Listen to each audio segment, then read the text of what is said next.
Okay, we are live. Great. Good afternoon, everyone. I would like to welcome you to the Sustainability Advisory Committee, or SAC, meeting. My name is Tim Ormond, and I'm serving as chair. This is our September 20th, 2023 meeting. All committee members are participating virtually. We are streaming live on our virtual engagement hub, which is accessible through the virtual engagement hub link on the front page of the city website, and also linked on the committee page. We also have an option for the public to listen live by phone. The public had an opportunity to provide public comment via email or voicemail. Any comments submitted have been provided to committee members and will be linked in the meeting minutes. We also have an option for the public to provide live public comment over the phone through the phone number listed on the engagement hub, which is linked on the committee webpage. There will be an opportunity to provide comment at the end of this meeting. For those of you out there with us throughout TV land, all of our adoring fans, we welcome you. And now I will go through and introduce the committee members who are participating virtually. Please make sure to mute your microphone if you're not speaking. When you have a question or you'd like to speak, use the raise hand button or unmute your microphone. Please remember to mute your phone after you are done speaking. Committee members, as I call your name, please say a quick hello. Alicia Goldstein. Good afternoon. Joel Osgood. Hello. Steve Barron, Vice Chair. Hi. Sophie Molinax. Hey, everyone. That includes all of our members today. We've had a couple who had to cancel, including Michael and Ashley.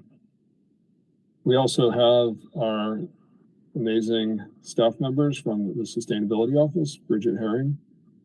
Hi, everyone. And Kiara Boulan. Hi, folks. Great. To help our audience follow along, I'll state each section of the agenda aloud and do a vocal roll call for each vote. Additionally, I ask committee members to raise their hand to speak, and I will call upon them. Okay, our first item on the agenda is approval of our May minutes. Does anyone have any questions, comments, concerns?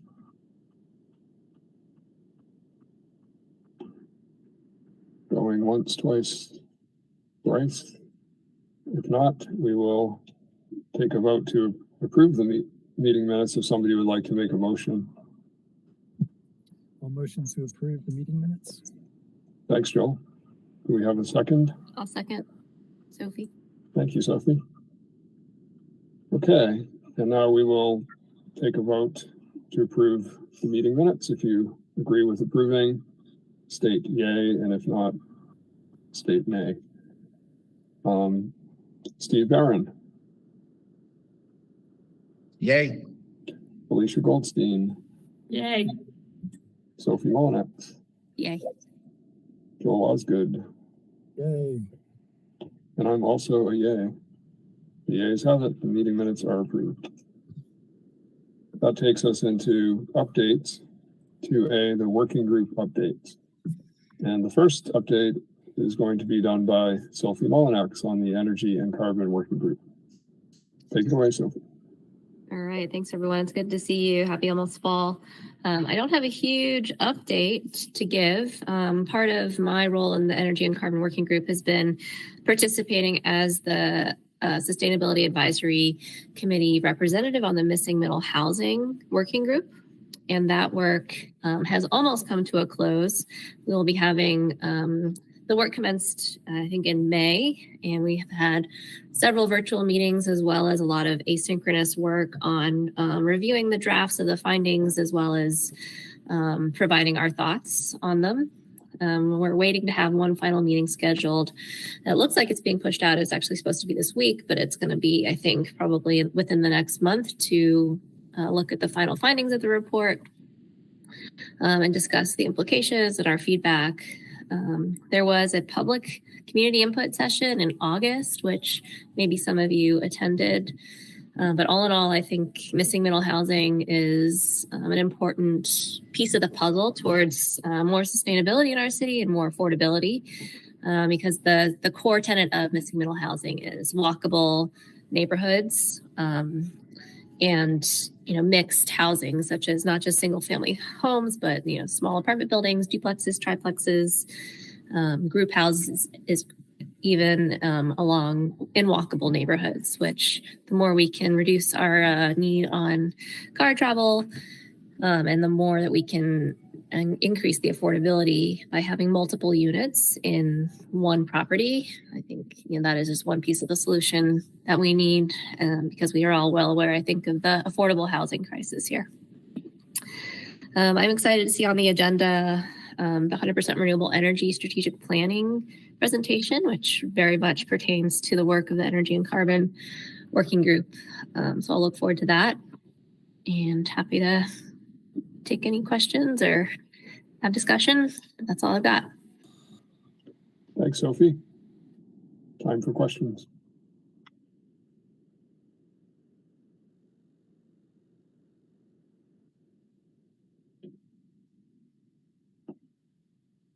And if there are no questions, we can roll right along into the Community Resilience Working Group, and Steve's going to give that update. Okay, hello. Our resilience group consists of, to remind you, consists of me and Ashley Case, who is unfortunately ill and unable to be here. So I am holding the check, and I'll give you a brief update on two projects that our group has been involved in. One is city staff's efforts to make improvements to the Simplicity website of the city, and the second is an update, insofar as I have update information on the urban heat mapping project that's being led by Asheville Greenworks. On the Simplicity website, which is simplicity.asheville.nc.gov. Thank you, Kira. Most of you may be well familiar with this, if not all of you, but being a newcomer here, meaning having lived here almost 4 years, I have not been familiar with it. So there's a piece of it that our group has been involved in, but just by way of background or context, this is the homepage. And as you'll see, there are basically 4 portals that are provided for city residents to get information about various interests, various topics of interest. And I think if, just by way of illustration, yeah, here, if you want to put in, you enter an address, you can get information about your own property, on when your trash collection day is, any street maintenance projects that are going on, and you can report if there's a pothole or whatever in your vicinity. And if you scroll back up, there is zoning, the zoning in that area. There are reports you don't have to click on these, but any development that's going on in your area, you can get information on, as well as crime reports. So if we can go back, that's sort of the one important portal that we are not involved in. Yeah. Can we get back to homepage? There we go. The other 3 are, you can see, capital projects, excuse me, which give project status of city projects such as road improvements, sidewalks, greenways, stormwater improvements, and the like, their stage cost and the money spent. And the development portal is for giving information about private development projects, new restaurants going up, new hotel, new subdivision, et cetera. And the last piece is the one that our group is starting to get involved in. That's the climate justice tab. And if you will click on that, Kira, you'll see that it brings up the Asheville climate justice map, which is a map that shows the different areas of the city and identifies in each of them the relative risks or vulnerability from extreme weather. And there are 7 factors that go into this. They're listed in very tiny print on the left.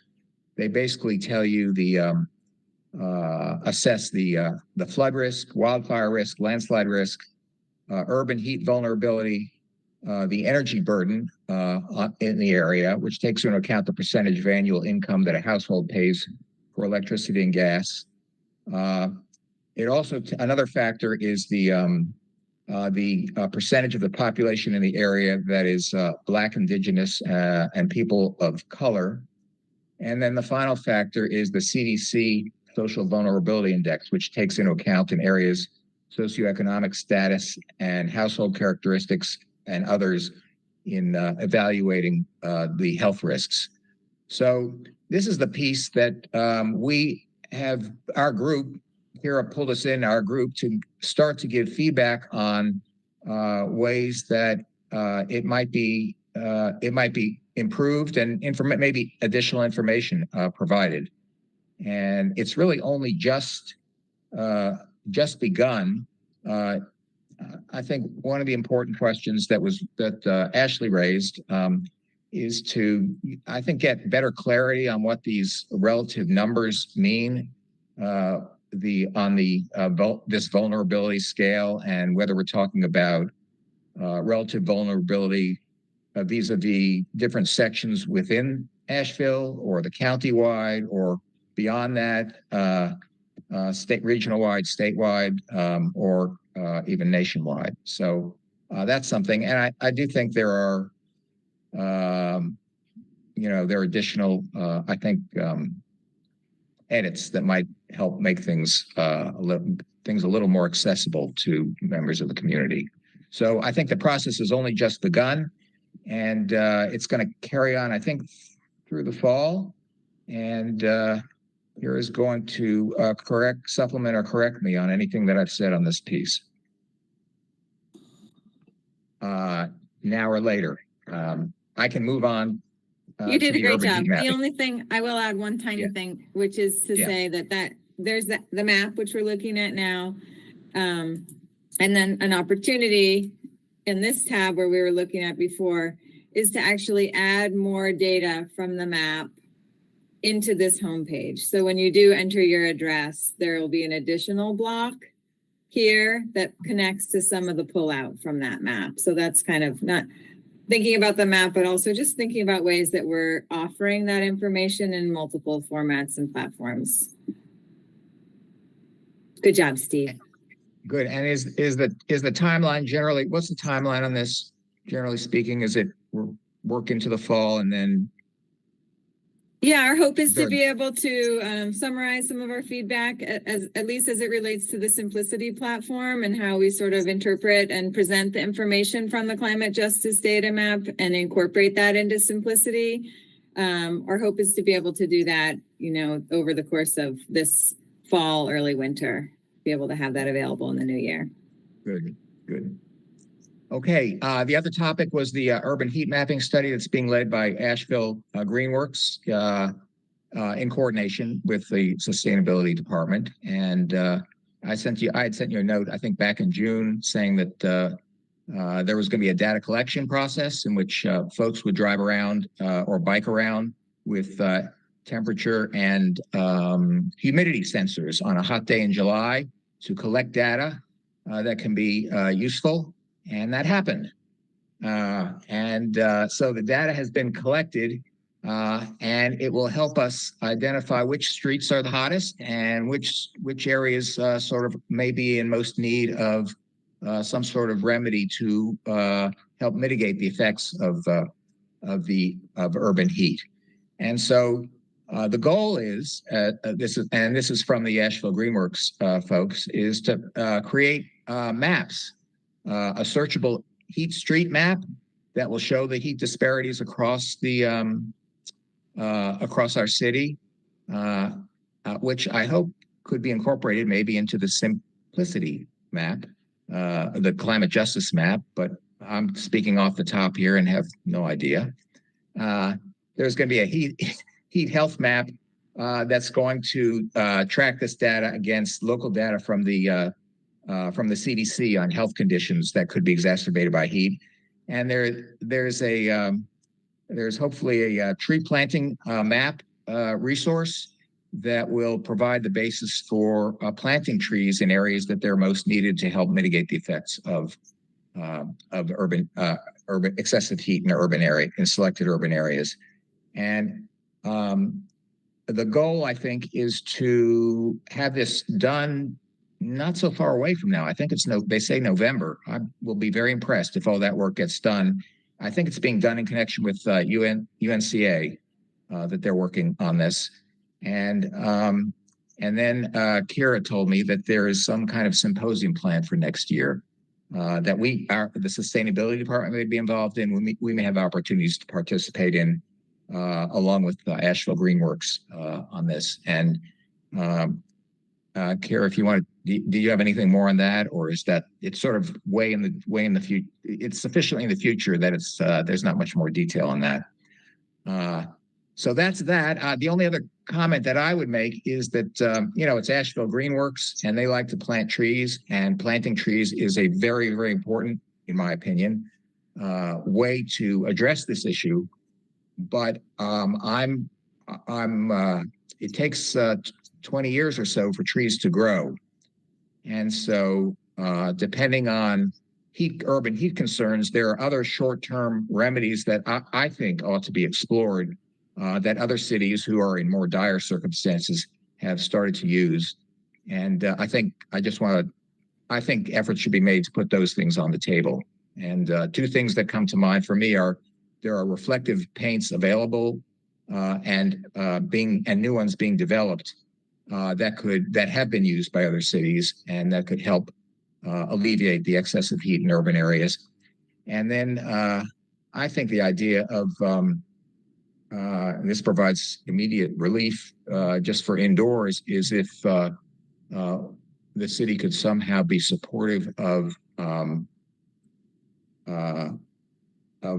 energy efficient HVAC systems like mini splits in areas that are in need. That of course would provide instant relief from the excessive heat. So I think that's all I have. If there are any questions on that or the earlier Simplicity website, let me know. Thank you, Steve. I have a question and a comment.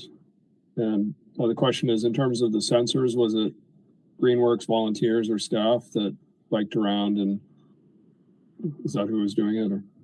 It was there were volunteers. They solicited volunteers. I volunteered, and then I copped out because I had to be out of town unexpectedly. But there were volunteers, and my understanding is that there were like volunteers on volunteers. There was a lot of interest in doing this, and I for one, I'm sorry I was unable to participate. It seemed like it would be very interesting to do. So, and can I ask, is this a methodology that's been used in other communities? Or, yeah. Most recently in the Triangle. Yeah. So Raleigh, Durham, duration of tree. What's that, Bridget? Raleigh, this is a national methodology with the sensors and the company that analyzes the data. And most recently, Raleigh, Durham used the same methodology to measure heat. Thank you. The one comment I had was, there's other forms of green infrastructure that grow more quickly using herbaceous vegetation and by taking sort of the water that runs off of hot pavement and putting it into bioretention cells into the ground. That can have pretty dramatic and I think a lot quicker impact and maybe more long-term environmentally and ecologically friendly than just paints, but I'm sure paint could be an option too. Any other questions and comments on this section before we go to green infrastructure, which would be a good segue?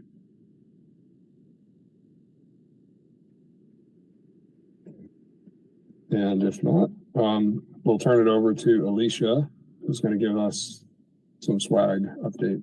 That stands for Stormwater and Green Infrastructure. Yeah, so the stormwater group met with other stormwater interested individuals from the riverfront planning group and the planning group with Raptalis, which is the contracted consultant to do Asheville stormwater utility fee study. We met with them in July to go through where they are in their process, since they are in the midst of collecting community input. So they actually are subcontracting to other partners. So they had someone on the phone talking about the outreach that they're doing, directly trying to attend meetings at religious institutions, going to community meetings. There's a survey that they're trying to collect input on what people's knowledge is of stormwater, where there's stormwater concerns, how they rank, how they want to spend stormwater money. And that is all being collected. And as of July, I remember there was a couple hundred responses. At that point, maybe like 300 or 400, but someone might want to correct me where they were in the response collection. And so that is what they're doing as one component of the project. The other component is to figure out core services and what that funding needs look like for the stormwater department to meet all their permitting requirements and enforcement activities, and as well as planning. And that was being conducted to understand where the utility fees are set and where they could be. One of the challenges is that the utility fees really need to be a lot higher to fund 100% of the programs, but then it's financially not possible to raise the fees high enough because of the impact that would have on residents. So there's always going to be some sort of deficit in the interim. And there was a lot of talk about if fees were raised, how to provide offset or rebates for certain residents who may not be able to pay them. And then this also led into a conversation about rebates for people who voluntarily take action on their own properties, or how to encourage, especially developers of big parcels of land, considering that there's not a lot of impervious limitations right now, of if they were to take certain voluntary actions, could their utility fee payments be reduced? So there's a lot of conversation about that.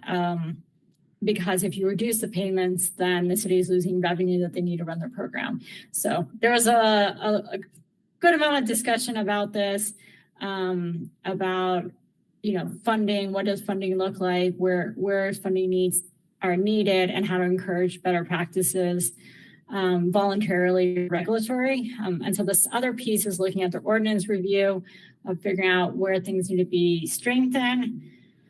And then where there could be public-private partnerships and where action could be taken to kind of move forward the needle on getting more green infrastructure elements in. And one of the things that we've been talking about before was new standards for soil volumes for street trees. That came up as an ongoing new amendment to update the rules. And so whether there's other amendments to the ordinance that have impacts to increase stormwater retention and also improve the ability for vegetation to thrive, especially in areas downtown where there's high impervious. So the last thing I'll say about this is that it's the first stage, and I'll take other inputs from Tim and Joel who are there, but there's also a second phase at the beginning of 2024 where they're really going to drill down on specific action plans. It seemed like the first stage is really collection, gathering of current needs and community input. And then the second stage is more planning and actual outcomes. So that will be coming next after they wrap up sometime this fall, the initial review. So I'll give time for input or questions. Thanks, Alicia. Just maybe one question is next steps. Do we have an understanding of schedule and SAC's involvement? Was it just that one meeting? And I don't know, Bridget, if you have some sense of when that might be, because I know we're chomping at the bit. Stay tuned. Stay tuned. Okay. The chain of communication will go through you most likely from stormwater. Yeah. Yeah, I reached out to the project manager for that, and she is going to get back to me on the next steps on the timeline when there'll be something to review. All right, good. Any other questions or comments?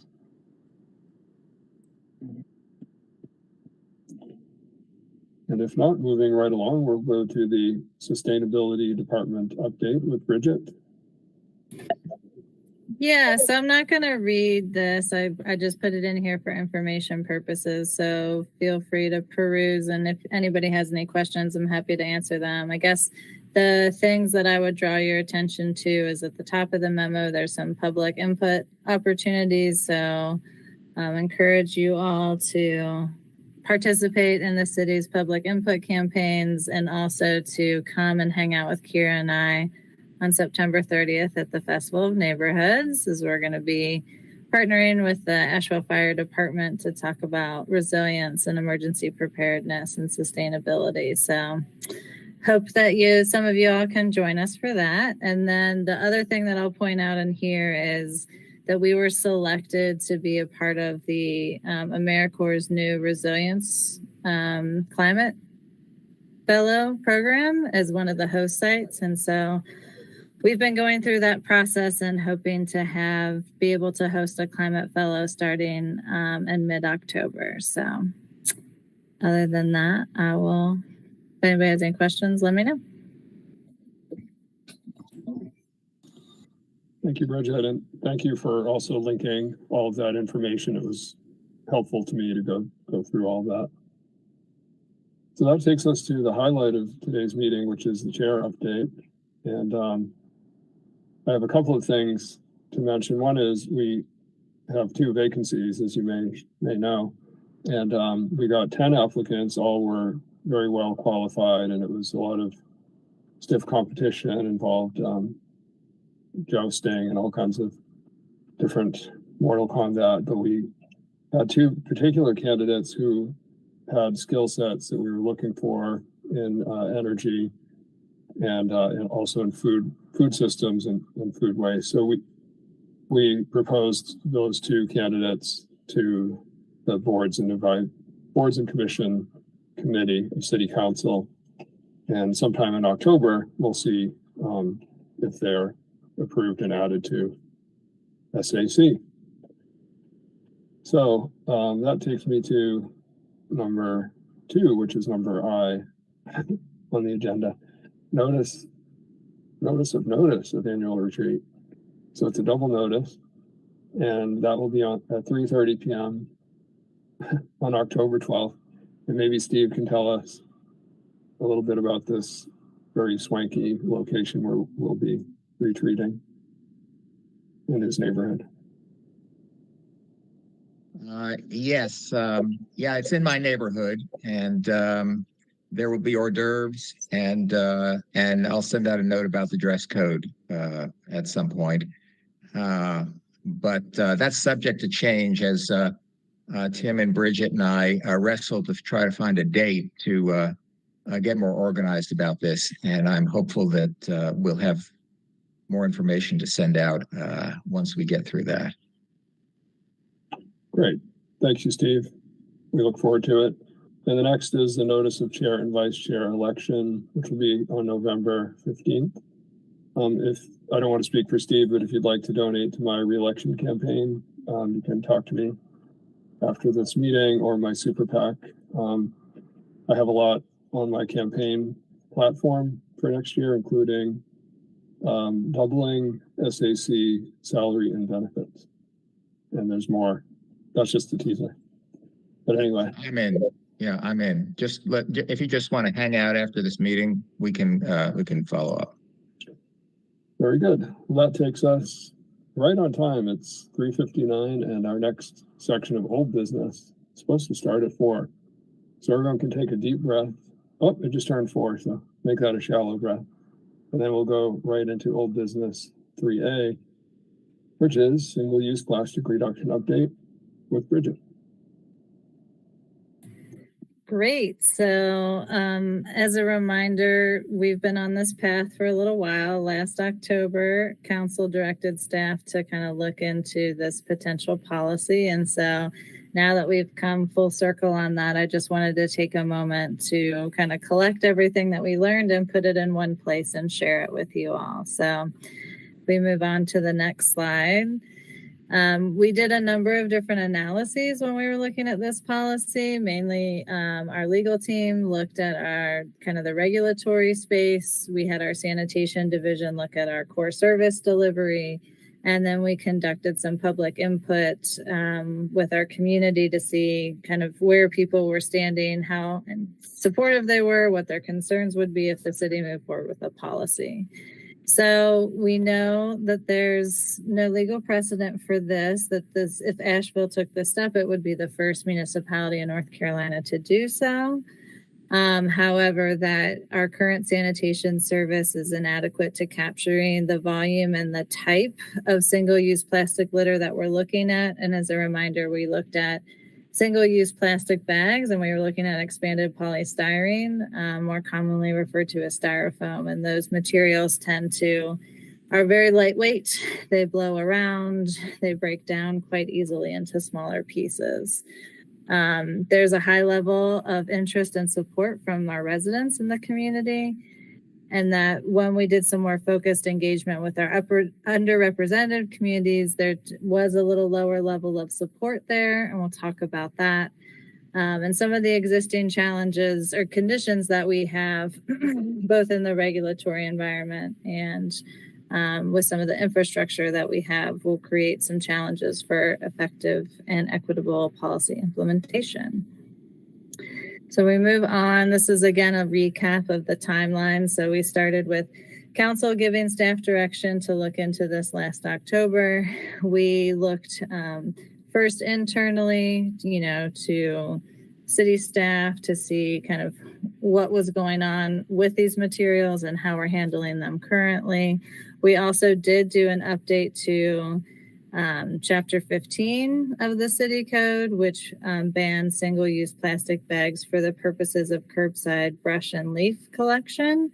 So we were able to make that change, and that went into effect August 1st.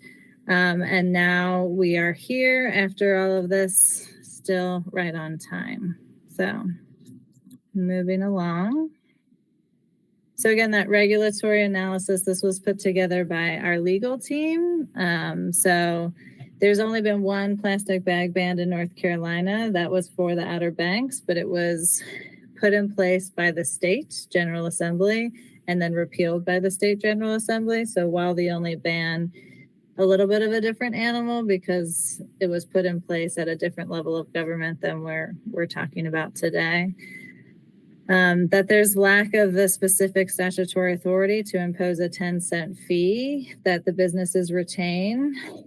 So as you recall, the plastic-free WNC group that brought this to the committee, has been advocating to ban single-use plastic bags and then have the businesses charge a fee on paper bags to encourage folks to use reusables. But we don't have a lot of confidence in the city's ability to implement something like that. And as you might recall, when the Sustainability Advisory Committee at the time voted on their recommendation, it came out 5-2 to support an optional fee versus a mandatory one, just as a reminder. And that because of some of this regulatory uncertainty, there's some external risk to the city remains pretty high. So moving on. And none of this is no new information to date. So again, this is another reminder of the sanitation service analysis that our sanitation division conducted for us, which says that our current level of service isn't adequately capturing this type of single-use plastic litter and that we're finding it in our river and roadways. The unique nature of the film and the small pieces of the styrofoam are a key factor and the inability to capture these products through the traditional means, that they blow around, they cause trouble and contamination at our materials recovery facility, which is our recycling provider. And that we looked at a couple different alternatives, of expanding like a drop-off program, looking at curbside pickup, all sorts of different things, but none of those seemed financially or operationally feasible. So moving on, we'll move into the public input analysis. So as a reminder, the last time that I came and talked to you, we had done an online survey in which we tried to get the word out there about people to take it. And we saw varying degrees of success with that. It did have a lot of participation.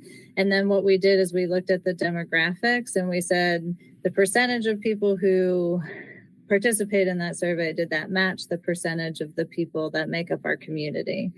And so we looked at where those numbers were low and what was underrepresented. And so what we found through that traditional engagement is we were missing some voices from our communities of color, from our low-income residents over 65 or under 35, residents in the 3 zip codes listed on the screen, and renters.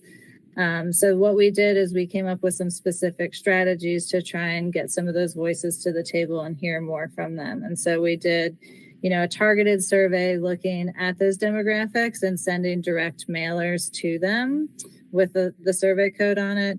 And we also did something that was new for the city, which we're referring to as ground teams, where we put out a request to work with community organizations that had connections in these communities to see if they would be willing to host some kind of either do one-on-one interviews, going to community events, or hosting focus groups, kind of community conversation around this. And so we actually worked with an organization called Black Men Mondays to try and get some more engagement in that space where it's coming from a trusted source, not necessarily just the city.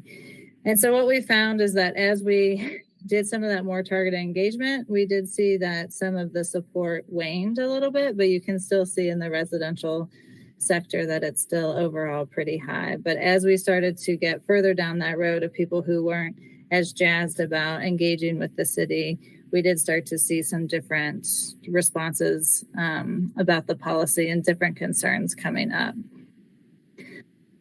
So we took a similar approach with the business engagement as well. So what we did here is in the initial survey, we heard from a lot of businesses, which was great, but over half of them didn't use any of these products, meaning that they didn't use any kind of food takeout container, any kind of bag distribution, whether they use a reusable bag or a plastic bag. So we really wanted to talk to impacted businesses. So what we did was we looked at the residential survey to see where people said that they were getting these products.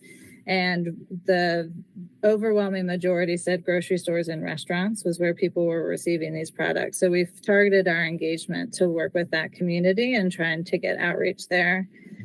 And so again, we did a specific mailer. We tried to look at geographic diversity and mail out little postcards trying to do that. And then also followed up with just one-on-one outreach, emails, phone calls, popping by to have chats with people. And again, I think just overall, both with everybody who's engaged in this process, I just want to express my gratitude for everyone who took the time. I had a lot of really interesting conversations, and there's a lot of really great things happening in our community. There's a lot of people who care about, especially in the business community, that care about their trash footprint and are really trying hard to do something about it. And so I do want to lift that up. I think we saw a similar trend in the business survey, was that the more we talked to some folks, kind of more the enthusiasm for this policy started to wane. But there are a lot of people that are doing great work in this community. And a lot of people, were like, what about composting? What about getting more things into they were really thinking about, here's where my biggest waste problem is. How do we deal with it? And so I thought that was really interesting and just want to bring that to the forefront of the conversation. And that kind of leads into this next slide. which is what we heard from people in terms of programming support. So as you know, we talked to people about where are you at on the scale, but also no matter where you are on the scale of support or loving or hating this policy, what are the things that you would need to be successful? And so these are, we have residential on one side, business on the other. These are ordered like 1 is the most popular option, and they go down in popularity, so from 1 to 5. And so you can see some of the things that are out here. And what I would say, like on the business side, when we talk about vendor connection support, alternative compliant product list, is that there isn't really like a central place where it seemed there wasn't like a common theme of like, here's where we go for our information. It seems like everybody was kind of doing their own thing, and some people had better strategies than others. And so there really seems to be like some information sharing that could be beneficial from the business community side to help people kind of navigate this space. Moving on. So what we did is we also asked vendors like where they were getting their products from so that we could kind of look at the cost comparison and understand like how this might impact somebody differently, whether or not they're picking up their materials when they go to Sam's, they're working with a large distributor like US Foods, whether they have storage capacity, so they buy in bulk, or they don't have, so it's like all these different factors that go into how people get these products and then get them out the door. And so we wanted to think about that. And we also wanted to think about like, have businesses thought about what they're going to do if a policy like this comes in and how that might impact us. So the overwhelming majority said, that they would increase price to absorb the increase in business. And then we found out is that, these opportunities of how they purchase, where they purchase, the amount that they purchase really impacts the economic impact that they would feel from this.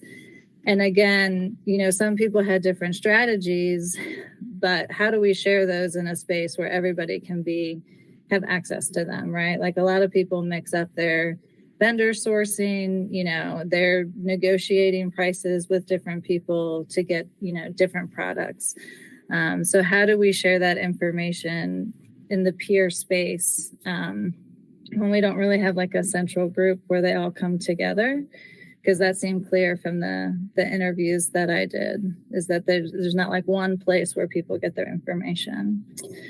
And then the other thing is that we couldn't find like really conclusive data on like what the best alternative product is in this space. There's a lot of different things out there about the cradle to grave intensity of different products that are out there and how many times they need to be used and what it takes to maintain them. And so it's just an interesting space to be thinking about. There's no like clear front runner to say do this instead, right? And so it just adds a little complexity to this policy as we're starting to think about how we want to get what we want people to move to, right? Because like we don't want them just to move to another product that's not recyclable, that's going to go in the garbage. And so like, what does that mean? And how do we navigate that space? So if we move on to the next slide.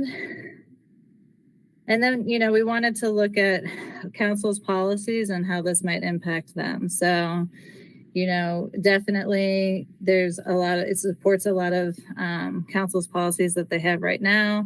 It provides flexibility for customized solutions. So, one size fits all, maybe that's not the right approach, and maybe having that flexibility is actually a benefit. But again, as I mentioned, if somebody goes to a product that's heavier and not recyclable, then it actually has an adverse impact on our waste reduction goal, which is based on tonnage, right? And so we have to be careful about navigating that. If we don't have the ability to say you have to charge 10 cents for a paper bag, that means every business is going to do a different thing. And that also doesn't give us the option to exempt food assistance program participants because that's not in the ordinance, right? And so then we don't have a control lever to alleviate some of our highest impacted community members. Thinking about the fees, right, in terms of violations, what we learned from our friends in South Carolina is that if you don't make the fees high enough, some businesses would prefer to take a fee than to prefer to change, that's not necessarily in their best business case. So how do you make it meaningful to a big business, but not so impactful to a small business that it takes them out of the running? So that's something that we've been chewing on. And then, having the budget to follow through on violations, whether or not that means, pursuing those fines in a legal forum.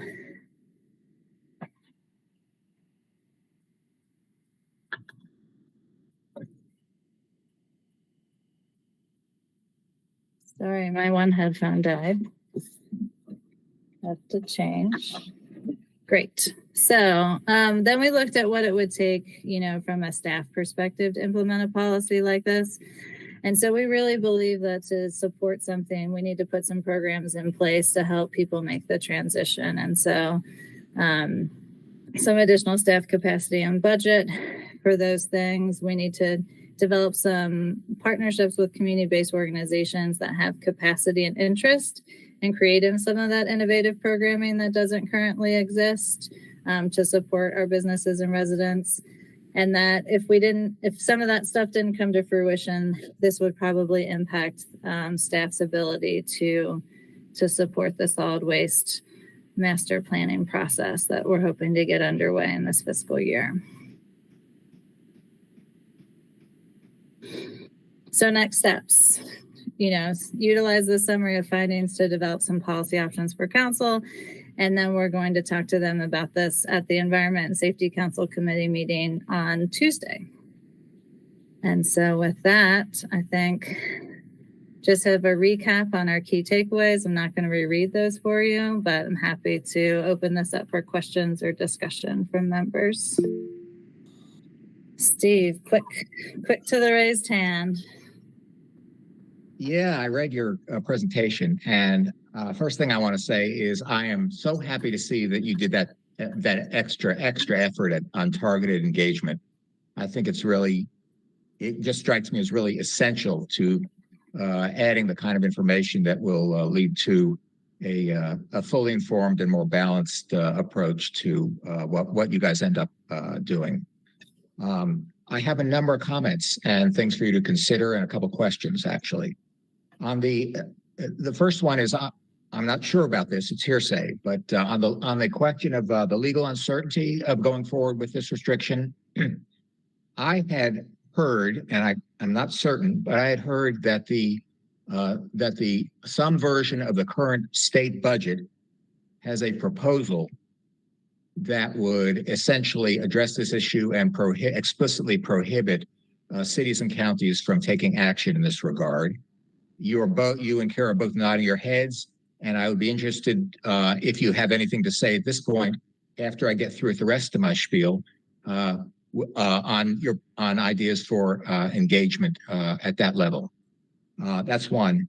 The other another comment that I had is that on your public input analysis, the most popular recommendation on the residential side was to provide free or discounted bags and reusable containers. And then on the following page, your fiscal analysis, you note that there is inconclusive data, right, on the relative life cycle costs. I took a quick look at a study that kind of looked at the environmental impact, and I'm just going to throw out some numbers that came from that. It suggests that if you are really into it and going to get a organic cotton bag, or just a regular cotton bag, you will need to reuse it over 7,000 times at the grocery store in order to make even on the environmental impact. And that paper bags 43 times. So this is it's inconclusive data, but as you indicated, Lord, it's impossible. It's really important to know where you're going, just not restricting, but know where you're going. So I know you appreciate that, and that struck me as super important. And then on your pros and cons list, given some of the other things that you've indicated, I don't know if I have 3 additional points. I don't know whether they go on their firm cons or whether they go on some other or something or not. But one is, as I just said, I think the life cycle cost and environmental impact of alternatives are unknown and could be greater. So you need to evaluate. That's something that really ought to be on the pros and cons evaluation. Number 2 is, as you said, the vast majority of businesses said they're going to have to increase their costs. That's going to increase costs to consumers. How much? Whether that's decisive, but that's a factor that I think should be added to the list. And then I think your targeted engagement indicated that businesses and residents in underrepresented communities could be disproportionately impacted. I'm not saying would be, but could be. And I think that too is a legitimate consideration. So let me see if I have anything else before I be quiet. Yeah, I'd be interested. I have a few thoughts that I'm not going to go into about when you say develop policy options for the city council to consider, and I'm not going to, they're not fully formed, and I'd be wasting everybody's time to go through those. But timeline and say October, really? It's almost October. This seems very complicated, and coming up with policy options in that short a period of time seems like a real challenge. And here's the kicker, for us, I think you had asked for SACE to give input and discuss and vote on recommendations. And is there going to be an opportunity for us to do that at some point in the future? I'm done.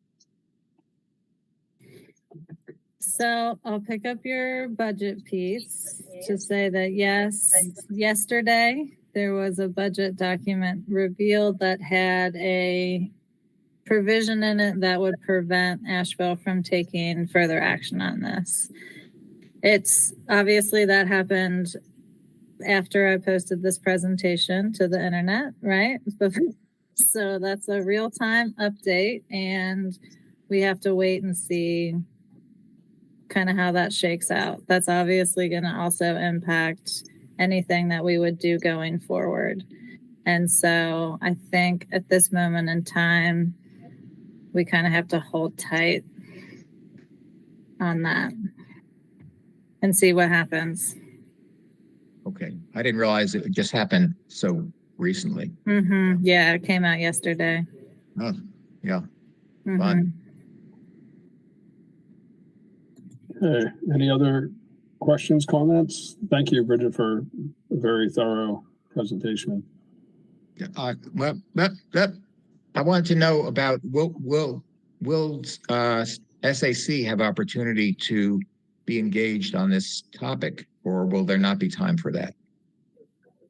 Well, I think you already made your recommendation once about. Yeah, but it didn't have the benefit of your targeted analysis and this anyway. Our recommendation, I think, in retrospect, was seems to me somewhat premature and could stand some rethinking. But I don't want to, I'm not looking to delay things, but it just seems to me that this might be something that our group, if there's time, might want to revisit. So I think we should see what happens with the state budget, my recommendation, and then maybe we could talk about that afterwards to see if there's what's left. Okay. Thanks. All right, if there are no questions here, we have Bridget up again on the MCAP implementation. Yeah, I know. Just keep on rolling. So I wasn't going to give this presentation again. I talked with Steve and Tim about it, and that's why I included the recording and the timestamp in there. But basically gave a presentation to the Environment and Safety Council that talks about the first steps of implementation of the Municipal Climate Action Plan. And so just wanted to make sure that you all were aware of that and then have an opportunity for questions or discussion if you wanted to talk about anything on that.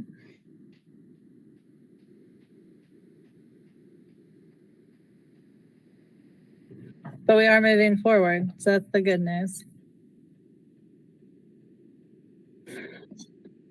Yes.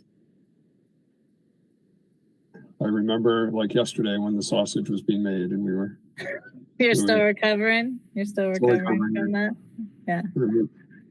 we were moving colored dots on a screen. Anyway, good work. Good progress.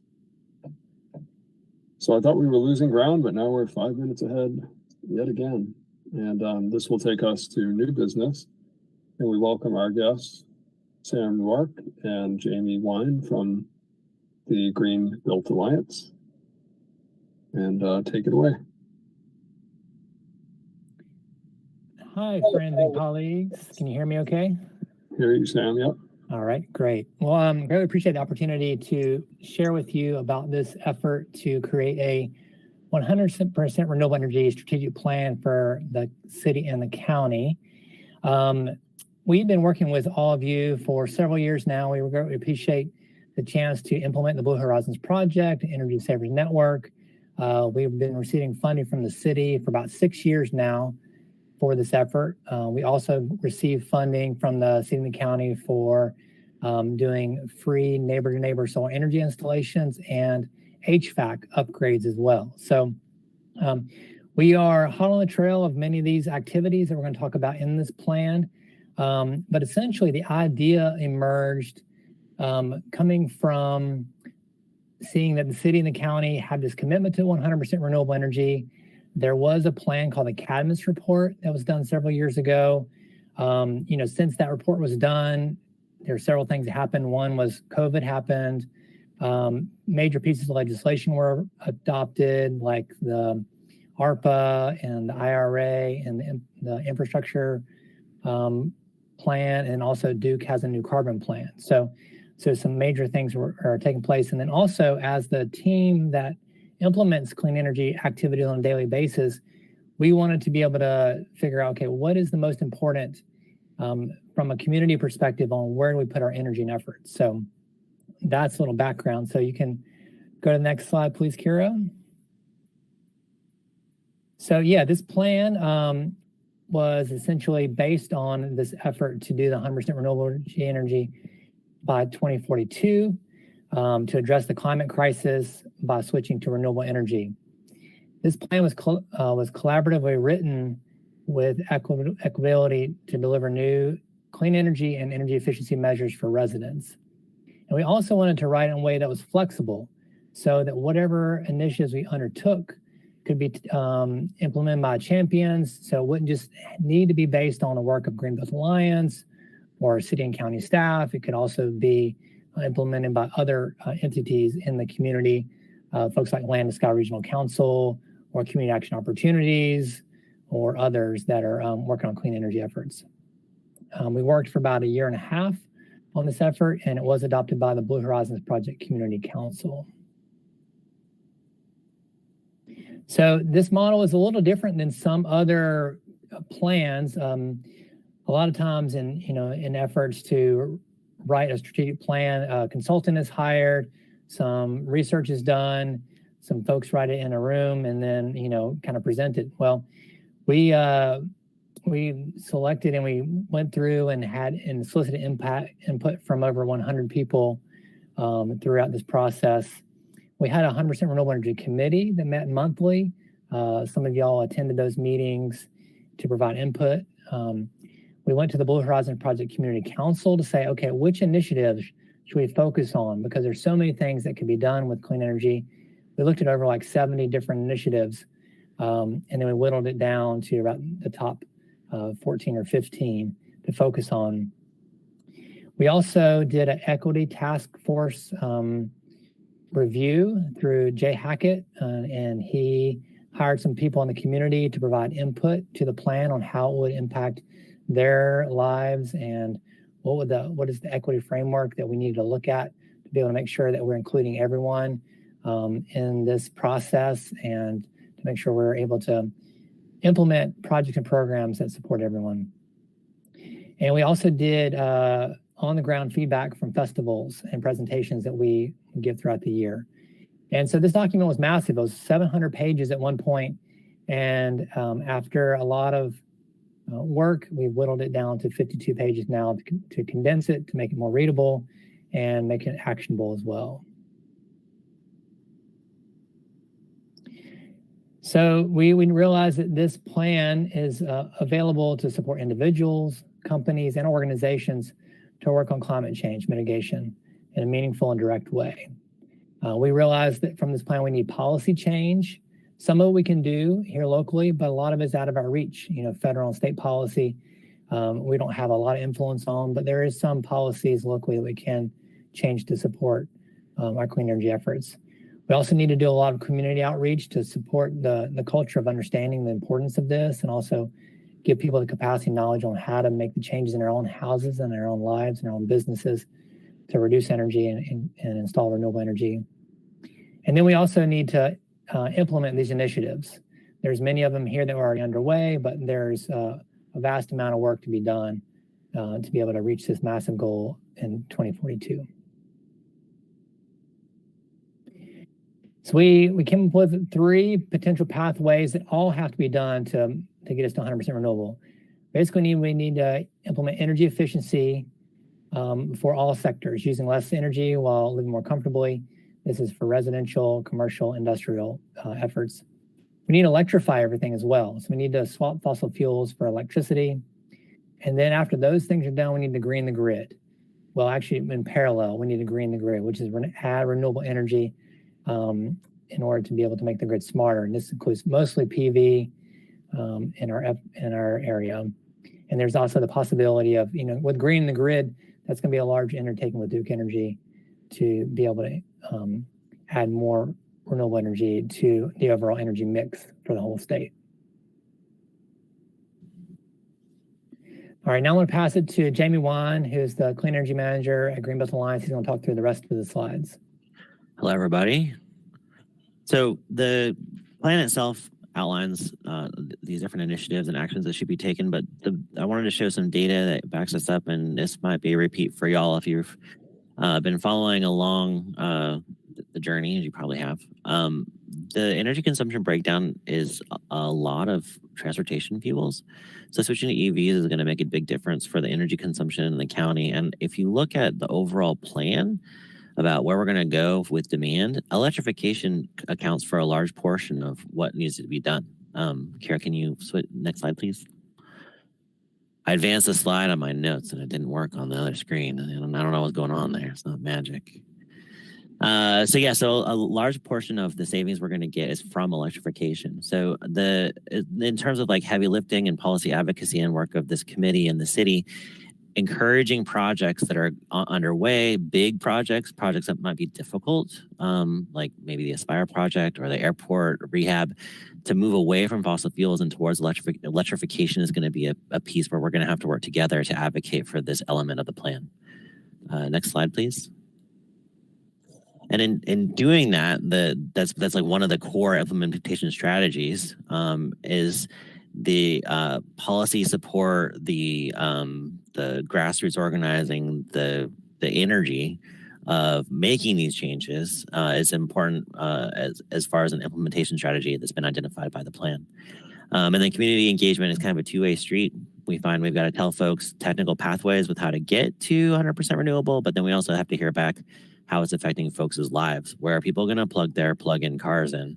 How is this going to help them make more money with a better job? How is it going to affect their families? And so those community engagement conversations are really important, so everybody comes along with us.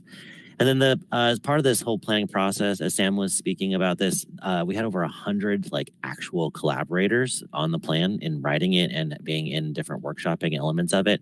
And from that, 17 initiatives came out of the plan. So actually working these initiatives step by step through the process to get them implemented on the ground.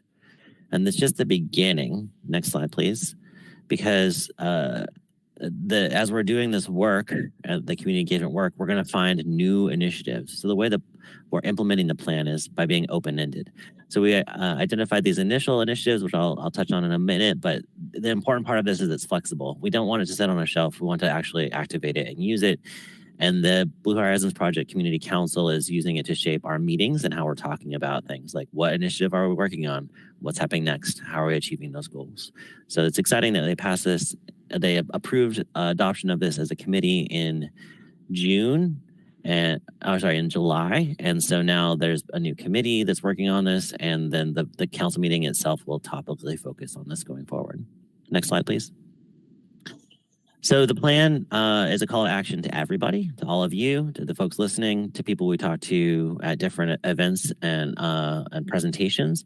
It offers an opportunity to lead initiative, maybe in your workplace or in your volunteer efforts. You're already working on one of these initiatives. It could be a chance to report back or maybe leverage resources and collaborate with other groups that are working on this. And then we definitely need some on-the-ground help as far as like outreach, weatherization, doing the hands-on piece. So if y'all are interested in helping on that, that would be helpful as well. And I got another call to action that's coming up, but it's not on the slide. Next slide, please. These initiatives are going to need, these are the broad initiative areas: the transportation, large energy users, low income, utility scale, renewables. And as you dig down through these six, next slide, please, Kira, you get into these more refined initiatives.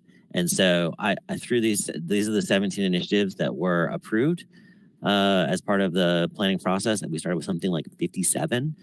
And each of these initiatives need some energy behind it. And there are folks on this call already working on a lot of this stuff. There are folks that aren't on this call that are working on some of this stuff. Like the floating photovoltaic study and the microgrid group that are kind of separate from what we've been doing at BHP-CC, but we're trying to bring them more deeply into what we're working on to be able to leverage. And really, that's where we want to go with y'all. Is it would be really great if we could have y'all take a look at the plan, give us pointers and feedback, and then if you're into it, as a Sustainable Advisory Committee, advocate for the adoption of the plan by the city itself. So next slide, please. Candida helped underwrite the effort to write the plan. The staff position, Dave Gordon, was the primary author of the plan. And then, of course, because this is working with the BHP Community Council, city and the county have been supportive as well as part of that process. And then I'm going to kick it back to Sam for the run anchor on the last slide. Yeah, I'll just mention to implement a effort and a vision like 100% renewable energy by 2042 is going to have to take a massive shift in society and financing and technology and policy on federal, state, and local levels. It's a huge and massive undertaking to shift from 5% renewable energy to 100% in 19 years. So we have this plan. It provides some pathways. We can see it's possible, but it's going to make major shifts needed. So here we are. We're a little nonprofit here based in Asheville, but really deeply connected with the city and the county and other organizations doing work in this area. And we have this group, the Blue Horizons Project Community Council, to help lead this effort. So we're going to be doing this campaign, which is basically a community effort to raise awareness around the plan and all the initiatives. And we're also going to be doing a lot of fundraising around it because we realize that without the funding, we're not going to be able to make any headway. So this includes, the grants that we currently get from folks like Dogwood Health Trust, helps us implement some of our energy efficiency work. Also, we have contracts with the city and the county to do weatherization, the Blue Horizons Project. We're also going to be doing fundraising from private folks in the community as well.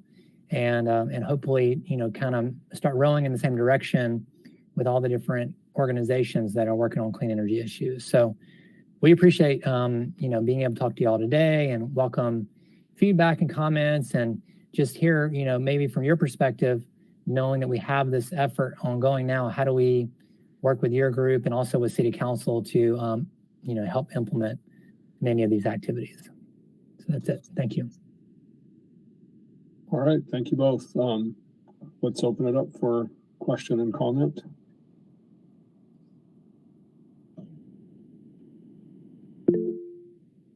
Steve.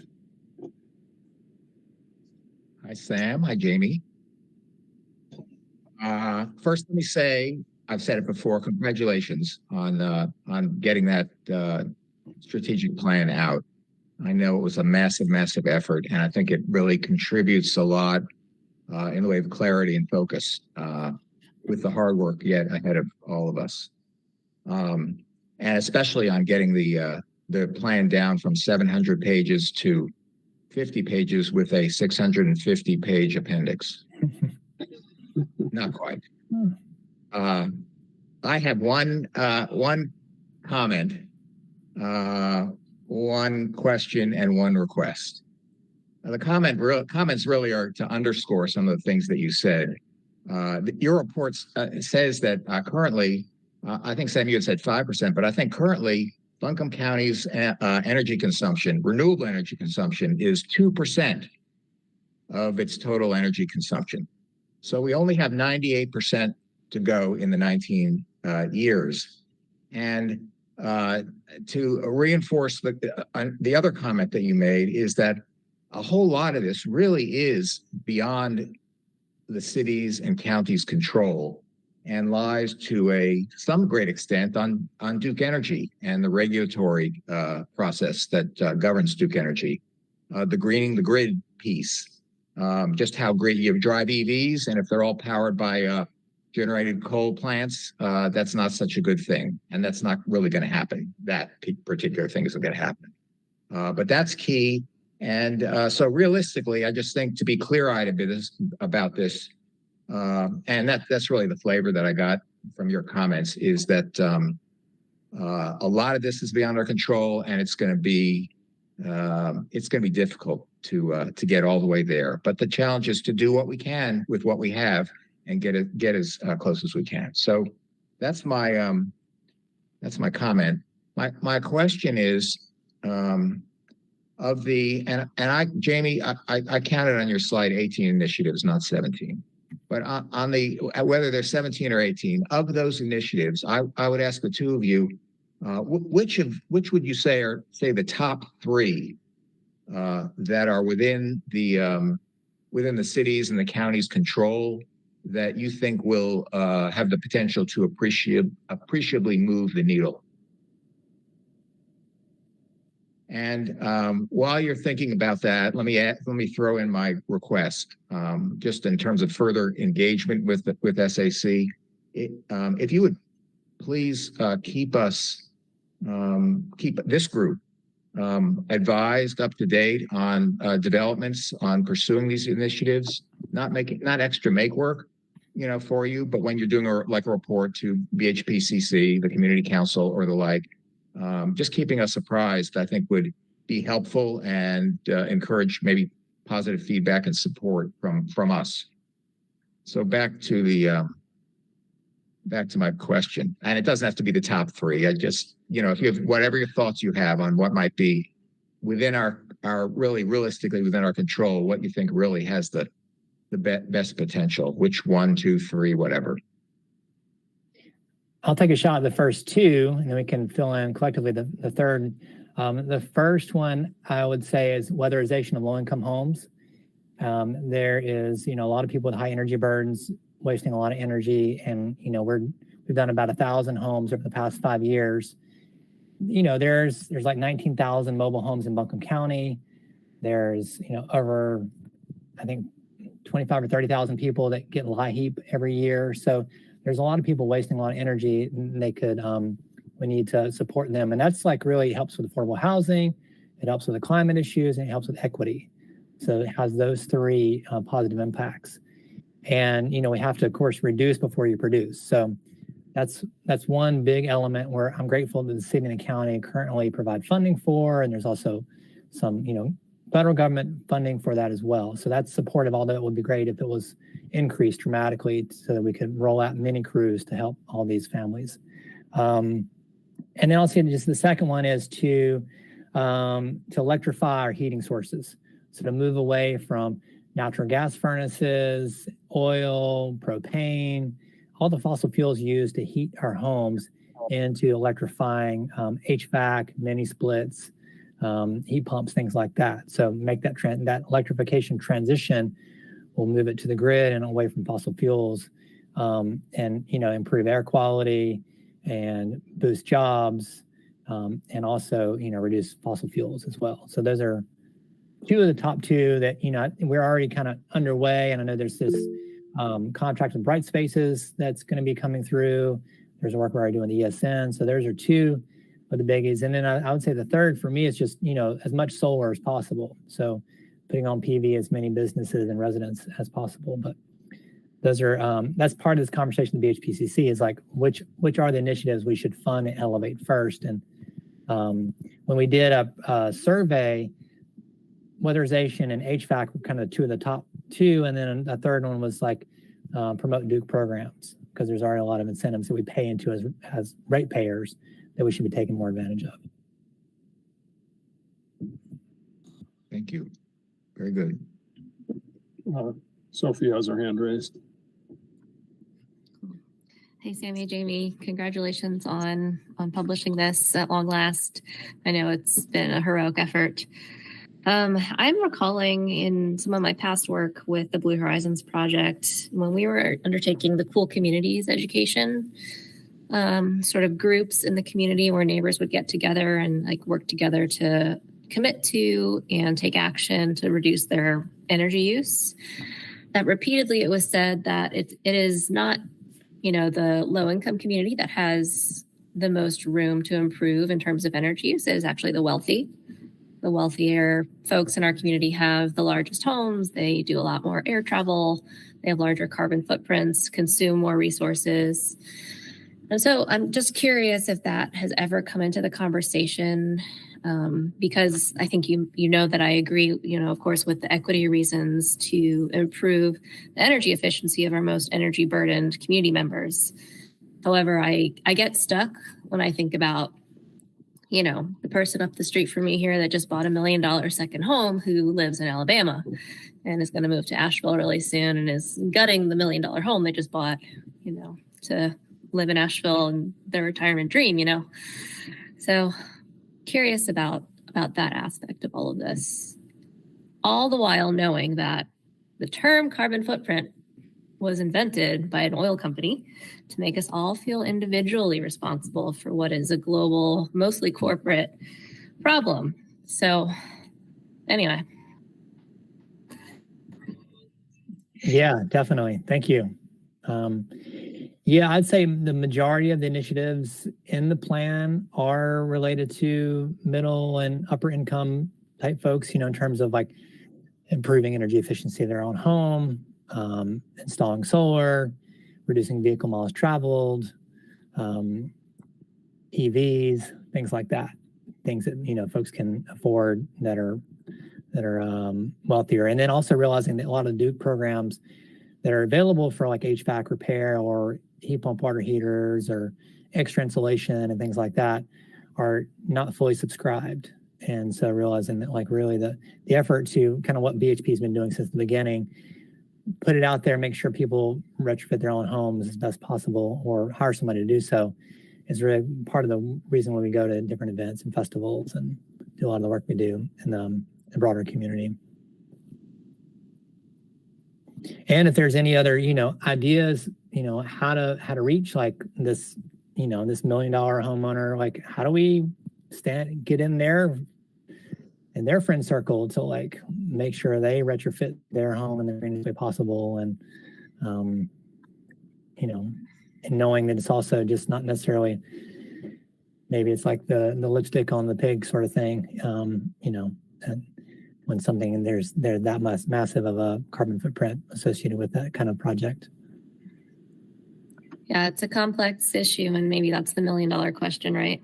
Is how can this all be pulled together cohesively in a coordinated effort so everyone involved, every citizen of the world is, making an impact, but also not having a disproportionate, burden to solve it all, right?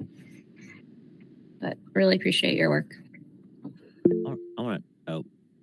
I can wait.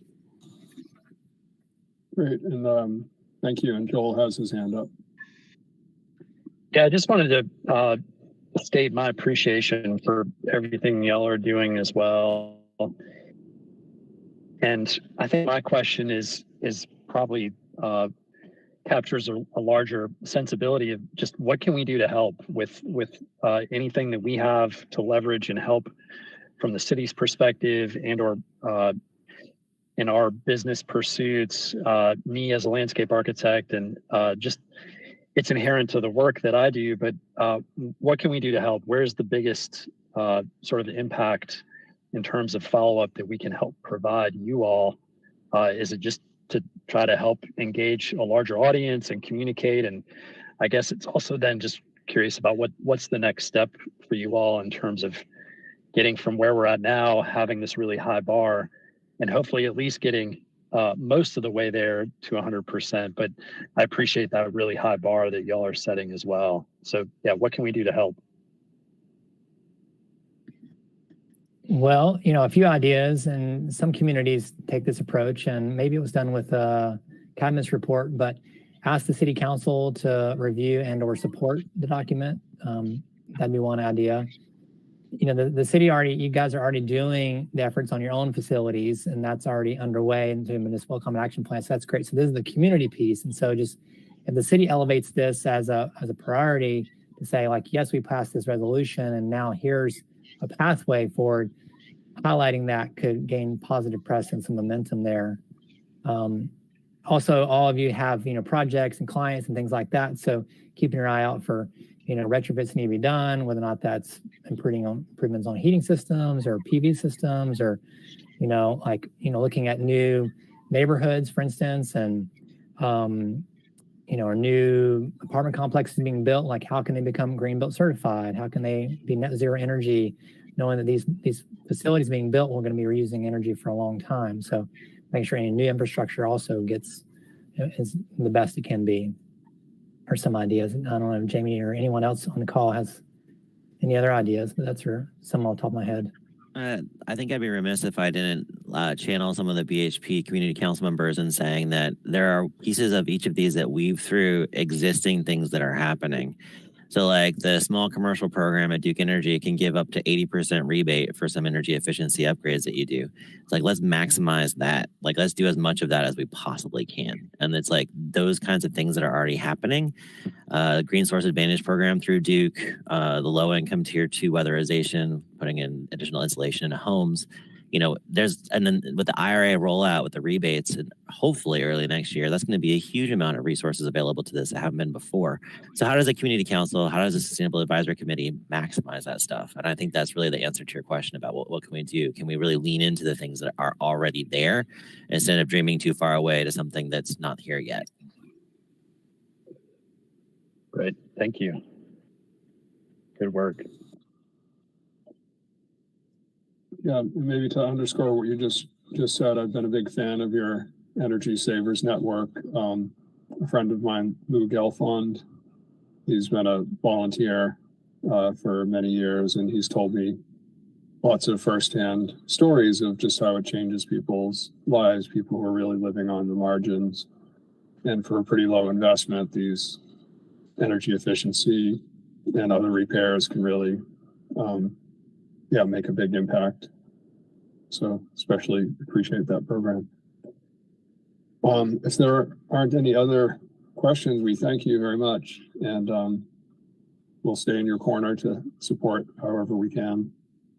Keep us posted, as Steve said. And with that, we'll turn it over to more new business. And Sophie, with your previous mic drop question, we'll turn it to the College Patton bike lane project. She's going to educate us. Great. Raise your hand if this is completely new to you. College Patton, Complete Streets, bike lane project. You've never heard of it. Okay, so everybody at least has some starting foundation of what it is. Okay, so the disclosure here is I'm on the board of Asheville on Bikes, which is helping fund this project. I also am a daily bike commuter into downtown, travel along Patton Avenue, right where this project is going to be located or proposed to be located along Pritchard Park. So I just wanted to state that at the outset. So my goals are to have a discussion and to hopefully bring up the level of understanding about this project and encourage us to either as a group or to individually offer our support to City Council to further this project and approve it. I think I mentioned, in my very first SAC meeting that I'm a really big fan of multi-solving. And to me, this is a project that multi-solves. So this multi-solves for the problem of sustainability, for too many cars in our roads, for, fatalities that happen. Asheville has one of the highest rates of traffic and pedestrian fatalities in the whole state. And that's not something that's great to be known for, especially as a tourist town. So since February 2022, I've watched this project develop and move through the normal channels of city planning and process. And without support, I really worry that this project, which I believe is a good one that we should pursue, could fail. Asheville, as I said, consistently ranks as one of the top cities in North Carolina for pedestrian as well as bicycle fatalities. And when I look at this project, I hope you've had time to review the project page and look at the timeline of all the different ways that it's been presented to different sectors of the community, as well as city staff and city council. I hope that it's clear that this is something that makes a lot of sense, and that the folks that may not think it makes a lot of sense are pretty much outliers. So whether this project aligns specifically with a 2036 City Council vision for transportation and accessibility, and here is that vision. So it's a vision statement for 2036. So it's in 2036, whether you drive a car, take the bus, ride a bike or walk, getting around Asheville is easy. Public transportation is widespread, frequent, and reliable. Sidewalks, greenways, and bike facilities get us where we want to go safely and keep us active and healthy. It is easy to live in Asheville without a car and still enjoy academic and social success. As somebody who has biked around this city quite extensively for pleasure, for commuting, to take my kids to and from school or daycare, it's really apparent to me that this is a missing link in our infrastructure. These are main east-west thoroughfares through downtown. And now my child happens to go to a school downtown. So I am taking my child to and from school downtown right along this corridor. And so I'm trying to think of Asheville, in that 2036 and, even in this year and in the coming, near future years, not doing this project feels like it would be a mistake at this time. And I do worry, like I said at the outset, that without support, this is another example of a project that can get stalled and could fail without, a really big swell of public support. So I think I've hit most of the main points I wanted to hit. It has come to my attention, though, that the Greenway Committee and the Multimodal Transit Committee have both written letters of support as committees. And I understand it's not the best practice to propose, a letter of support for this body to write and then also vote on it in the same meeting. That's not the best process. So, I'm happy to have a conversation about what this committee support could look like, whether that's individual letters of support that I can help facilitate with talking points or even drafting a simple letter that you can amend. But each of us individually or as a group taking action, I think is going to be important for this project to move forward. And it's my understanding, though we haven't heard for sure, that it's going to come before council next month. So before our next scheduled meeting. I'm happy to entertain discussion or questions. I'll do my best. Yep, thanks, Cool. Sophie. Joel? Mm-hmm. Thank you, Sophie. As a fellow bike commuter, bike adventurer, and we're actually, our office is working on the downtown restroom project that's right adjacent to Rankin, and had a good meeting last week. I know that city staff is supportive of this. And there was discussion about bike corrals and adding bike racks within that space. And I would be more than happy and love the opportunity as a proponent of everything that y'all are doing with Asheville on bikes. I'd be happy to write a letter I guess let me know where I need to send it. I can write a little narrative as well. So thank you for all your efforts. And I would be very sad if this does not proceed in our city. And I agree that this is a hugely important and key connector downtown. So thank you for all your efforts. Yeah, thank you, Joel. I'll definitely connect with you. Thank you. We have Steve in the queue. Hey, Sophie. I just have to follow up on the question about procedurally how this might be handled first, and Joel's comments.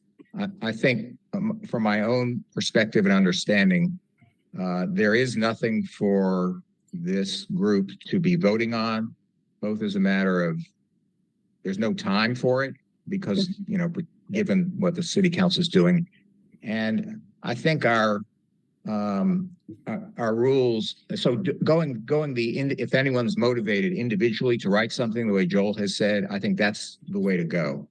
And also just in future, if we are going to be asked to take collective action and vote on something, we need to be cognizant of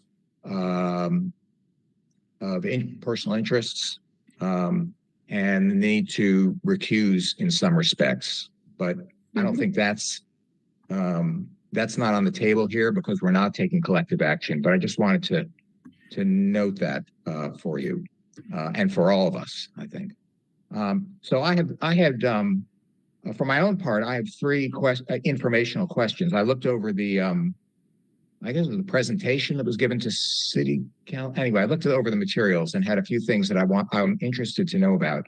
One is, I wonder what I'm pulling from here, but you had mentioned, and I think maybe the website mentions that part of the purpose is to decrease transportation costs by providing alternatives to vehicle ownership. And my question is, are there any studies or has the current level of biking into using that route been evaluated? And were there any estimates made of what the increase in ridership and commuting and not using vehicles would be? What the practical impact would be, or is that not known at this time? That's one question. I'll pause there and let you. Yeah. Yeah, I think the short answer is that that's not known at this time. I don't think an official count has taken place. However, I do know, just knowing a lot of people in the bicycling community and just in general, there is this phrase that feels kind of trite, but if you build it, they will come. So there are people, you know, that are not comfortable riding a bike in traffic or without some sort of protection or infrastructure that's dedicated to bikes that's separate from vehicular traffic. I don't know. I can sort of speak to an anecdote, which I know is not real data, but I myself, you know, have a family of 4 and we have one car by choice, and it is for economic and environmental reasons. You know, the cost of a car is, you know, that would be our second biggest expense, given the cost of the average car right now, you know, after our mortgage, right? Followed very closely by daycare and schooling. So for us, it's a way, you know, to multi-solve again, you know, get exercise, reduce our impact on the climate, have fun, get outside, reduce cars downtown because parking is increasingly stressful and scarce. Yeah. You don't have any sense of how many folks actually currently commute. It's more of a if you will build it. And I'm not suggesting, I think that's probably quite right. If you build it, people will, if it's there and safe, people will be inclined to do it. But do you have any sense of how many people actually commute into downtown? Since I travel like directly from West Asheville into, you know, Pritchard Park area, and every day I see cyclists. Every day there's at least another bike on the 6 stall bicycle rack that I park my bike on. No, I don't have any real data, but I can follow up if you'd like. If there is data, I'd be interested in seeing it. Yeah. Second question out of three. There's also one of the reasons for promoting this project is that, as you indicated, Asheville ranks really high. I think maybe in the top three on bicycle pedestrian fatalities. And I was wondering again if there's any documentation on bike and pedestrian accidents on these streets that would be mitigated by the project. I am not recalling. I'm trying to visualize the presentation given by Jessica with the transportation department. Yeah. And I don't think that particular study has been done. Okay. I think the focus is based on installing this infrastructure with the body of data and evidence that shows that when we make multimodal pedestrian cycling travel safer, it becomes safer for everybody, mostly because of reduced vehicular speeds. So when we take measures to design our streets to be accessible by all users and reduce vehicle speeds, then traffic fatalities and incidents go down in every case that I've ever seen this implemented. Okay. I mean, this is kind of a downtown where you're not traveling super fast anyway. So I don't know. I'm just wondering if there was anything specific.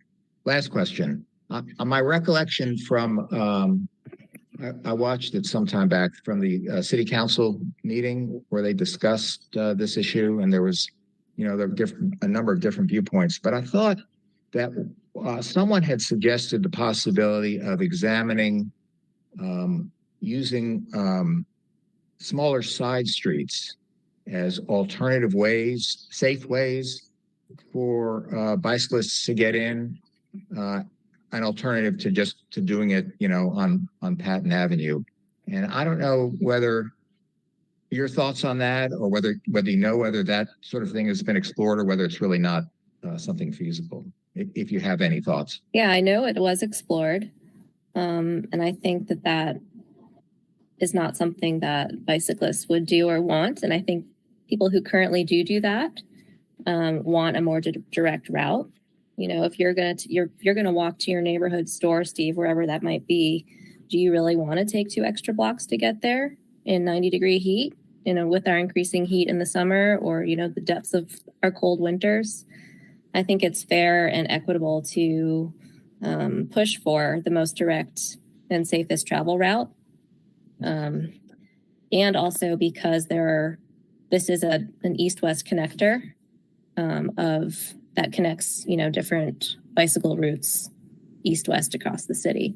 So right now, if you wanted to take just a bike lane from West Asheville to across downtown towards East Asheville, East End Valley Street area, you could not do that without making a really weird puzzle piece zigzag. And I also would think that the more interactions with different intersections that you have, that would be a safety concern. If you're asking me to go 3 extra blocks through 3 more intersections and lights, with potentially my 5-year-old with me, I might not want to do that, especially if I'm late to a meeting where I work downtown. Obviously I've got this mindset of like, whoa, this is really not a great idea, but I really do think that these are valid concerns. Yeah. And having, safe and dedicated bicyclist infrastructure, it just has so much data to support it. Okay. And one other thing that was mentioned, I think at the city council discussion, is that concern over lack of parking spaces. My understanding is that we're only going to lose 4 spaces. I think the thing it's been revised, so I don't think that's a good thing, and I don't think doesn't strike me as an issue, concern or an issue. And that's all. I don't know if you know. Yeah. Or not, I think it might even be 9 spaces, but it is less than 10. Okay. And when we make it more amenable for people to not drive downtown and take their bike, it frees up a parking space for someone who doesn't want to bike or can't bike for whatever reason, ability or safety perception. So I have a hard time reconciling the concern with parking when we're thinking about, cars for 99% of their life. They're sort of just sitting there waiting for us to use them. Why should you get to store your bike on the street or your car on the street when, there are active users who are pedestrians or cyclists or scooters that are using our streets and moving through them?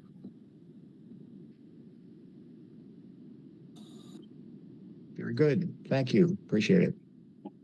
Yeah, thanks for the questions and discussion. Appreciate it. Alicia? This is more an answer or comment for Steve, is that the city on September 12th to 14th, they did a traffic count specifically for pedestrians and bikers. I don't know when they are going to release that data, but that would maybe help you. I saw people as I was biking to and from work collecting those counts. I don't know when they're going to release that information, but maybe at a later meeting, we could hear that information. That's great. And good to know. Thank you. Yeah. One question for you, Sophie. Thank you for your presentation and thoroughness.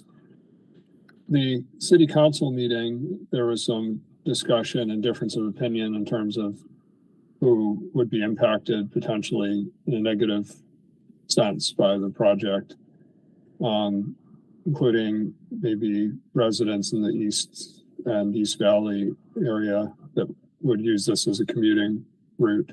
I know there's some unknowns about, traffic impact, but wondering if you've had some thoughts on that, just because it was not a unanimous support at City Council. Yeah, that was a difficult meeting for me to watch, and I was, empathetic and upset to hear some of what was said there. Even though myself, I am relying on my anecdote sample size of one, I felt that the concerns that were brought up were referring to just a few individuals. I think one comment was like, I know a Black cyclist and he loves biking, but he says he would never bike downtown. And another comment that I may be misremembering this because I don't have it in front of me, but another comment was, well, the Black community doesn't feel like bike lanes are for them, or when you install bike lanes on Martin Luther King Jr. Avenue in East End Valley Street, nobody wanted them there, nobody uses them. And I want to strike a balance, I think, between listening to those anecdotes, but also looking at the data, which shows that people of color are actually the fastest growing demographic of cyclists right now. And that's from verifiable data, as well as immigrants are twice as likely as US born citizens to travel by bicycle. And if you look at lower income people, they are more likely to travel by bicycle and during non-daylight hours when safety is at most risk. So I think there is definitely a systemic racism issue with the disinvestment in some of our legacy formerly red line neighborhoods that has led us to the point of discussion that we're here today, and that happened at City Council. And so I think that when the city wants to make investments that are, supported by bodies of evidence that are done across the world and in other cities, there's a particular level of sensitivity and engagement that needs to happen. And it may be that level of engagement or sensitivity was not met to certain members of our historically marginalized communities. And to me, that's upsetting. And I know that there's an image issue, I think, with bike riders and bike lanes and, with overlap with gentrification. But I don't want to rely on the anecdotes that might be loud voices at times that go against the bodies of evidence that support this being, a proven strategy for increasing the safety, sustainability, affordability, accessibility of our city, the heart of downtown. Thanks for addressing that sensitive topic. And just curious if you're aware of any outreach efforts or ways to find common ground, whether through Asheville on Bikes or some other way to bridge any gaps that can be bridged. Yeah. Asheville on Bikes is partners with a couple of organizations that are led by riders of color. One is called Riding in Color. And then there's one other organization, and both of those entities have expressed their support and are agreeing to write public letters of support for the project, which I think is great. But as far as reaching out to those city councilors, I do know that Asheville on Bikes has been requesting meetings with every single city councilor to just talk about this one-on-one, because I mean, how do we get to a place where we can move forward or understand each other without, a one-on-one conversation, without the pressure of the camera or the public on you? I do think that it looks like maybe Sage Turner could be a swing vote for this particular issue. And just the fact that it's not a unanimous vote, I think kind of hurts, right? We should, to me, or to many people, this feels like a win-win-win-win-win, and something that we have to do to make Asheville safer, more affordable, more resilient. It aligns with so many of our city goals and values. So for it to be sort of stymied and stalled in the way that it has been, I just hate to see it. Yeah, thanks for that answer, and again, your sensitivity, and I'm hoping there could be ways to find common ground and truly a win-win-win. I don't know if there are any other thoughts or questions on this, and it sounds like, as Steve pointed out, that the way forward is not as an SAC, obviously, letter of support or vote, but individual members can express their opinions as desired. And anyway, appreciate your efforts on this. Yeah, thank you. Is it acceptable if I send out talking points to support any individual letters? Is that allowed? Just based on really what's on the city project page, pulling some highlights from there. You can share information with the committee. I think it's just important that if anybody takes any action, you're welcome to say that you're a member of the Sustainability Advisory Committee too, if you choose to communicate with council, but not that you're representing the committee. So I think that's just the important distinction. All right. And well, remember, thank you, everybody. on emails that go out, informational emails, don't turn it in. Let's not respond and turn it into conversation. No reply at all. Yeah, I might just BCC everyone to remove that possibility. Good. All right. Thank you, everybody. Great conversation and hopefully action. And this takes us, we're 3 minutes ahead of schedule. It takes us to our public comment at 5:20. Are there any public comments that have come in? We do have one caller on the line. Oh. So caller ending in 5258, you are unmuted. Hey, this is Hartwell Carson, Prince Edward River Keeper. Hey, I appreciate y'all's time talking about the plastic stuff, Bridget. I appreciate y'all's team and doing such a deep dive on the public response. I think y'all put in a valiant effort, and I think we got super good info. And I think what that info shows is this is a slam dunk with the public. I mean, no matter kind of how you broke it down, that was, I think, a majority on just about every topic. And Steve, I appreciate your diligent effort to throw a wet blanket on this at every given opportunity over the past 12 months. But the reality is we've been talking with city staff, city council, county commissioners for 3 or 4 years now. This is a extremely well-developed strategy and ordinance that has been crafted from over 500 local governments that have done this around the country. We were way behind the time to implement this policy, and your shock at, getting this done by October is frankly offensive, considering the work that's gone into it from the community and from Bridget's team and the time city council's put into this. And honestly, the time Stacey's put into this, I presented to Stacey 3 or 4 years ago before the pandemic about this issue. So this is very well vetted. It is solid public policy. It's been done. It's been shown to be effective. There are dozens of studies that show banning plastic bags is an effective policy to get rid of litter, to get rid of waste, to get rid of microplastics, to reduce your carbon footprint, to reduce CO2, to reduce water usage. The list goes on.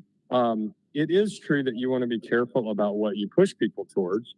You don't want everyone to come in with an organic cotton bag, and you don't want everyone to use a paper bag. So I think the implementation strategy is important that Bridget listed out. And I know the Plastic Free W&C Coalition has already applied for a grant to help with that process. And we're certainly committed to working with the city to make sure that's successful. But that's been shown to be done, to be very successful in dozens and dozens of other cities around the country. So we're following a tried and true model. It is definitely time to act on this. As long as the General Assembly doesn't throw a huge wrench in our plans, I don't see any reason why City Council shouldn't be considering this in the near future. And if they do, we'll work really hard to undo that, because this is the right policy for Asheville. It's the right policy for North Carolina. And the vast majority of people and businesses support this. The only reason the General Assembly will act is at the behest of the retail merchants who represent the Walmarts and the Ingles and the Harris Teeters of the world, but that doesn't represent the majority of our businesses and the majority of what people want in our community. So I thank you, particularly Bridget and y'all's team, for getting us to this point. And I hope the quiet in the room after Steve's talk is not reflective of your lack of support, but and that we can move this forward and see something successful in our rivers and our community. Thank you, Hartwell, for your comments. And I'm not sure if procedurally we open this up for a comment on the comment, or how does that work, Bridget? Comment or discussion on the comment?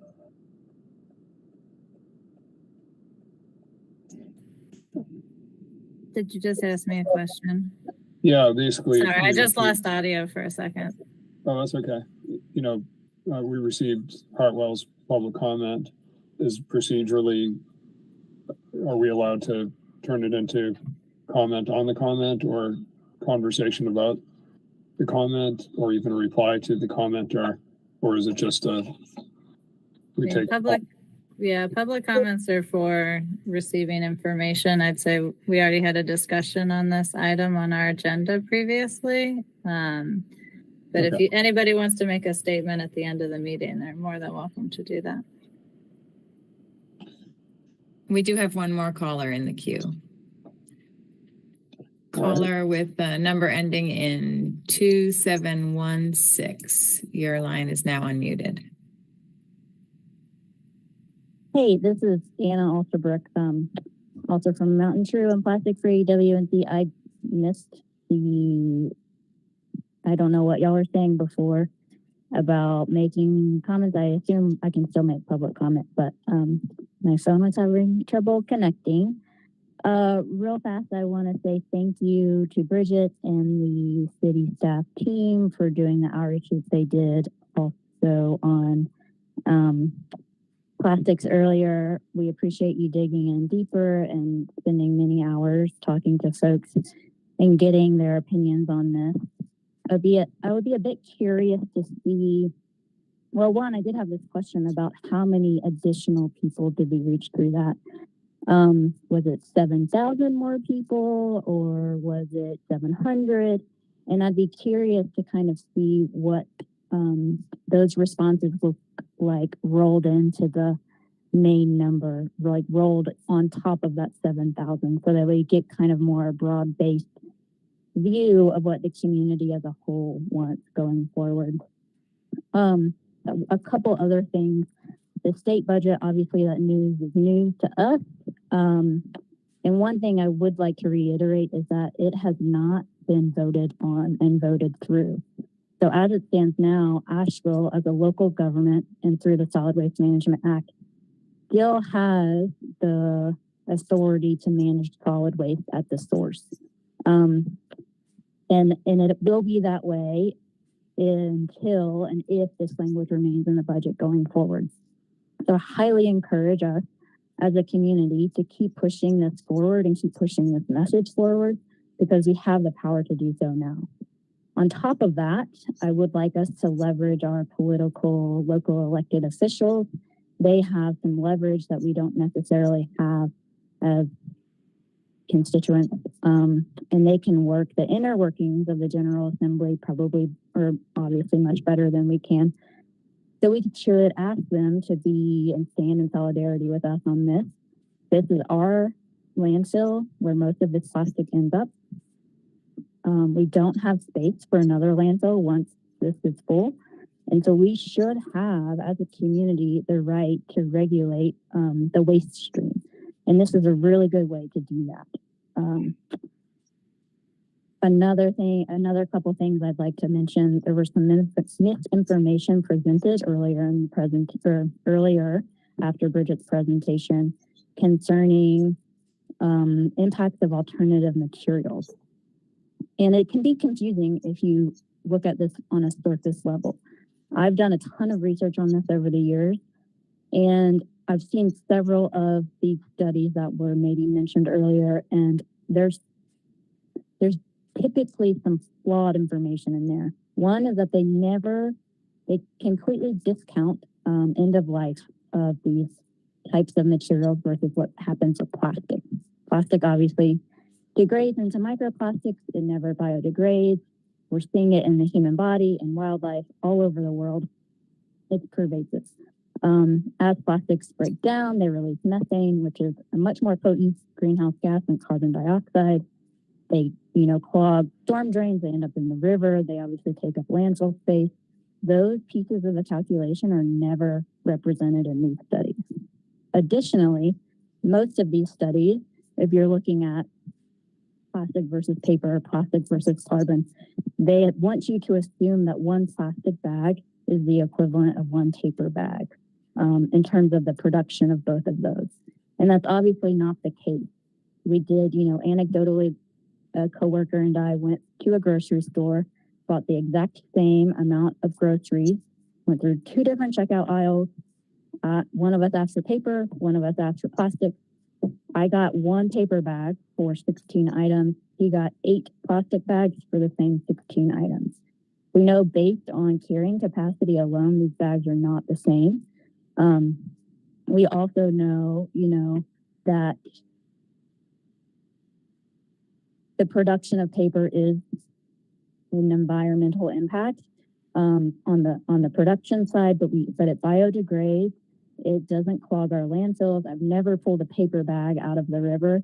And so for that reason, and the fact that trees are a renewable, sustainable resource, I do think this is still a really good policy for our community, and we should still continue to push it forward.